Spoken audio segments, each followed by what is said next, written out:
दोस्तों मेरे सामने है ये पीआईबी का आर्टिकल और इसमें आप साफ साफ देख सकते हो कि जो कंज्यूमर प्रोटेक्शन अथॉरिटी है, इन्होंने एक कोचिंग इंस्टीट्यूट है यूपीएससी का, वाजीराम एंड रवि, उस पर 7 लाख रुपए का पेनाल्टी लगाया है। और ये जो न्यूज़ है ना, ये सारे ही यूपीएससी के एस्पायरेंट्स अस वेल एज जो यूपीएससी की कोचिंग इंस्टीट्यूट्स है उनके लिए इंपॉर्टेंट है कि आप किसी भी प्रकार का मिसलीडिंग क्लेम्स ना करो। ठीक है, चलिए अब हम देखते हैं कि ये एक्चुअली इशू क्या क्या चीज़ें हैं। जो मटेरियल इंफॉर्मेशन है, मतलब इंपॉर्टेंट ये जो खबर होती है, इसको आपने कंसील किया है, छुपाया है। इस कारण से इस पे क्या किया है, कंज्यूमर प्रोटेक्शन अथॉरिटी ने कोचिंग इंस्टीट्यूट सर्विसेज पर आपका सवाल किया है।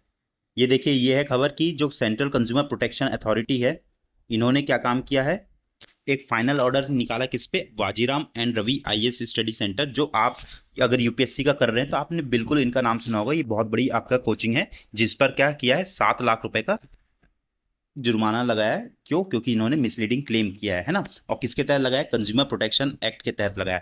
तो भाई आपके साथ भी अगर कभी ऐसा धोखा हुआ है, किसी कोचिंग इंस्टीट्यूट्स ने किया है कि उन्होंने आपको कुछ बोला हो और सर्विस कुछ और दिया हो, तो आप बिल्कुल यहाँ पर अपना कंज्यूमर प्रोटेक्शन अथॉरिटी के पास जा सकते हैं, क्लेम कर सकते हैं, है ना।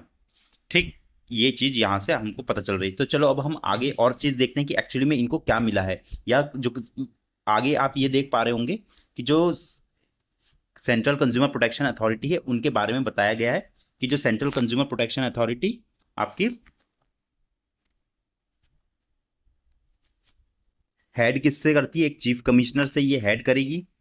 ठीक है, जिनका नाम क्या है, श्रीमती निधि खरे। तो ये नाम आपको याद रखना है कि भाई किसी भी कमीशन का या बॉडी का हेड कौन है ना। ये आपका एसएससी में पूछ सकता है, बैंक की एग्जाम में पूछ सकता है, स्टेट पीएससी में पूछ सकता है। यूपीएससी में अभी तक उतना क्वेश्चन इस तरह का नहीं देखने को मिल रहा है। इसके अलावा आप देख रहे हो कि एक यहाँ पर कमिश्नर भी है ना। ठीक है, तो इन्होंने एक ऑर्डर पास किया है वाजीराम के अगेंस्ट में।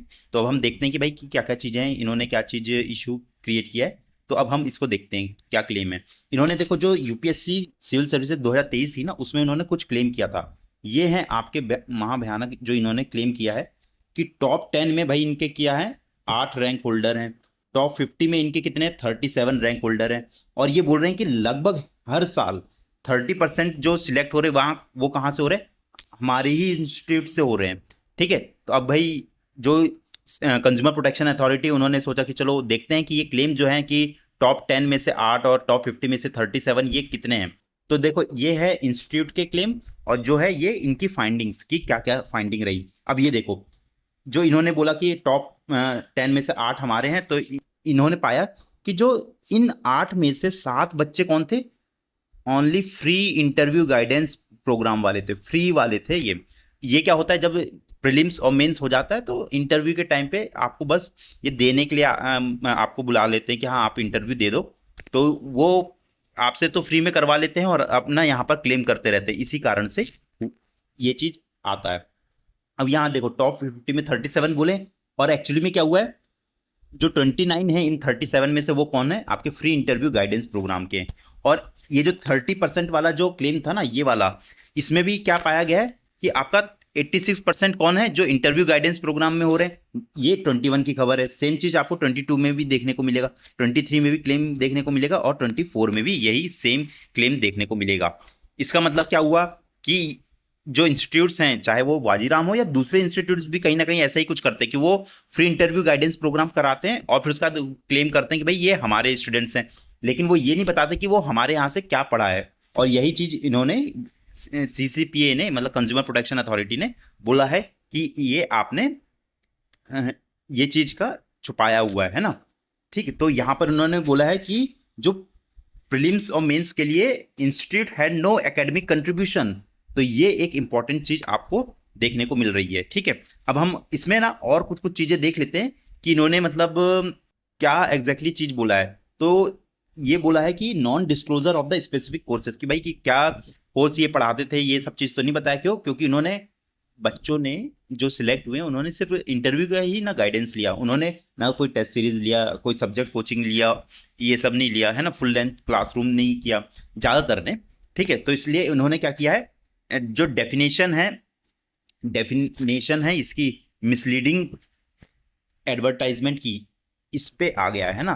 तो हो सकता है आपको कभी एथिक्स में भी ये क्वेश्चन आ जाए, है ना, GS2 में भी ये क्वेश्चन आ सकता है, ठीक है, हो सकता है निबंध में भी ये चीज आ जाए कि आपका जो सेक्शन 2 सबसेक्शन 28 और क्लॉज 4 के तहत किसका कंज्यूमर प्रोटेक्शन एक्ट 2019 ये क्या बोलता है, प्रोहिबिट करता है, मतलब रोकता है क्या चीज को, डेलिब्रेट मतलब जानबूझकर, कंसीलमेंट मतलब छुपाना ऑफ इंपॉर्टेंट इंफॉर्मेशन, है ना, तो एक जरूरी इंफॉर्मेशन को छुपाने के लिए ये रोकने की कोशिश करता है। चलिए अब हम आगे कुछ और चीजें देखते हैं। तो अब इन्होंने क्या क्या है, लगभग ऐसे 60 नोटिस दिया है, तो 60 नोटिस मतलब भाई बहुत सारी कोचिंग इंस्टीट्यूट पर अब गाज गिरने वाली है, और नई भी गिरी होगी, तो ये देखने के बाद शायद जब आप अवेयर हो और आपके साथ अभी कभी ऐसा कुछ हो तो शायद आप भी ऐसा कुछ क्लेम कीजिएगा कि हाँ हमारे साथ ये गलत हुआ है ना, कि हमको गुमराह किया गया था करके। तो ये सब चीजें हैं, और यहाँ आप देखोगे CCPA has imposed penalties amounting to over 1.46 crore, ठीक है, ऑलरेडी इन्होंने कर चुका है किस पे, जो सिविल सर्विसेज की है या IIT नीट RBI है ना, सारे ही एग्जाम वाले जो हैं जो ये गलत गलत क्लेम करते हैं उनके ऊपर है। तो ये था आपका भाई PIB का आर्टिकल। अब हम इसमें ना एक चीज देख लेते हैं कि ये जो आपका CCPA है ये इसके बारे में देख लेते हैं, क्योंकि हो सकता है आपको कभी एग्जाम में इसके बारे में भी पूछ दे। तो देखिए ये हमारे सामने एक और आपका PIB का आर्टिकल है जिसमें क्या बोला गया है कि जो सेंट्रल कंज्यूमर प्रोटेक्शन अथॉरिटी है वो बनाई गई है ना, एस्टेब्लिश्ड हुई है, ठीक है, तो वो उसी के ऊपर में ये आपका आर्टिकल है।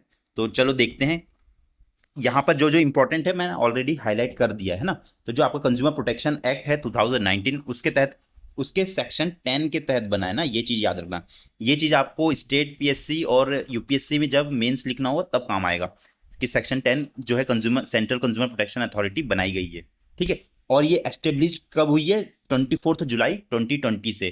तो ये डेट याद रखना क्योंकि ये आपका स्टेट PSC और SSC और बैंकिंग इस टाइप के एग्जाम में पूछ सकता है ना। तो 24 जुलाई 2020 को क्या बनाया गया है, सेंट्रल कंज्यूमर प्रोटेक्शन अथॉरिटी बनाई गई है, ठीक है। अब हम आगे बढ़ते हैं, इस पे देखो जो इसके मेंबर्स हैं वो कौन कौन है, निधि खरे जी हैं जो कि क्या है आपके चीफ कमिश्नर है, ये हमने ऑलरेडी देख लिया। इसके अलावा एक यहाँ पर आपको बस ना नाम इनका याद रखना है ना, निधि खरे जी का, ठीक है, कि ये आपके चीफ कमिश्नर है, मतलब हेड कौन है, सेंट्रल कंज्यूमर प्रोटेक्शन अथॉरिटी के निधि खरे जी। इसके अलावा आपको ये याद रखना है और कौन कौन मेंबर होते हैं, कमिश्नर होता है, एक डायरेक्टर जनरल होते हैं इन्वेस्टिगेशन के, और एक एडिशनल डायरेक्टर जनरल होते हैं इन्वेस्टिगेशन के, ठीक है, ये आपका इंपॉर्टेंट चीज हो सकता है। इसके अलावा आप देखोगे कि इसमें क्या क्या इसके ऑब्जेक्टिव क्या है ना, ये ऑब्जेक्टिव पूछ सकता है, ठीक है। स्टेट PSC में मान लो कि कहीं 3 नंबर के, 5 नंबर के या 4 नंबर के इस टाइप के जो क्वेश्चंस आते हैं अगर आपके स्टेट PSC में, तो उस टाइप के इसमें वो पूछ सकता है, जैसे MPPSC में आता है, CGPSC में आता है, और भी कुछ एग्जाम्स में आता है ना, ठीक है। तो इसमें ऑब्जेक्टिव में पूछ सकता है, या UPSC भी इसको पूछ सकता है कि CCPA के क्या ऑब्जेक्टिव हैं। तो क्या क्या ऑब्जेक्टिव भाई, पहला तो ये देखो, ठीक है, कि क्या करना है, प्रमोट करना है, प्रोटेक्ट करना है और एनफोर्स करना है। प्रमोट, प्रोटेक्ट और एनफोर्स क्या चीज, राइट्स ऑफ कंज्यूमर्स, ठीक।